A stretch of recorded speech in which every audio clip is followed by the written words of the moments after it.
मुकुंदनगर परिसरात माझ्या सहकाऱ्यांना आणि माजी नगरसेवकांना बंदुकीच्या धाकानं धमकवण्यात आलं. त्यानंतर प्रत्यक्ष दोषींवर कारवाई होण्याऐवजी माझ्याच लोकांवर खोटे गुन्हे दाखल करण्यात आले, असा गंभीर आरोप खासदार निलेश लंके यांनी केला आहे. नगर शहरातील प्रोफेसर कॉलनी चौकात आयोजित प्रचाराच्या जाहीर सभेमध्ये ते बोलत होते.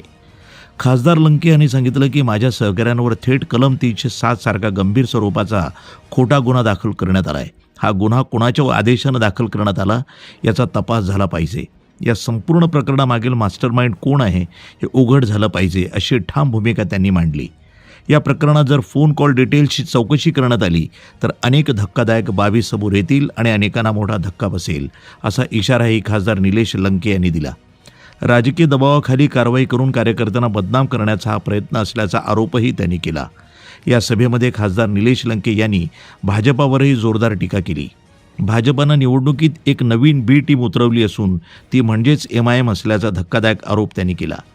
खासदार निलेश लंके यांच्या या गंभीर आरोपांमुळे नगर शहरातील राजकीय वातावरण चांगलंच तापलं असून मुकुंदनगर प्रकरणाची निष्पक्ष चौकशी व्हावी अशी मागणी त्यांनी यावेळी केली आहे. न्यूज टुडे 24 अहिल्यानगर. बी टीम पण तयार केलेली. बी टीम म्हणजे MIM. अरे आम्हाला हिंदुत्व आहे ना, हिंदुत्व मान्य आहे ना, मग काही ठिकाणी अकोटमध्ये तर स्वार्थासाठी तर MIM बरोबर युती,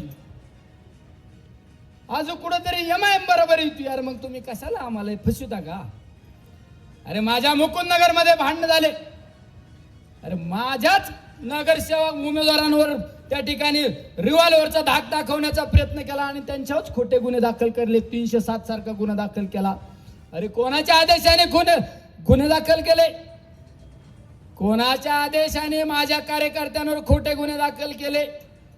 त्याचं जर कॉल रेकॉर्ड काढलं तर तुम्ही शॉक होऊन जाता. कॉल रेकॉर्ड काढलं तरी अरे ही बी टीम कोणाची आहे, काय काय सगळं लोकांना माहिती आहे. नगरकर माझा एवढा येडा नाही, नगरकराला सगळं मान्य आहे.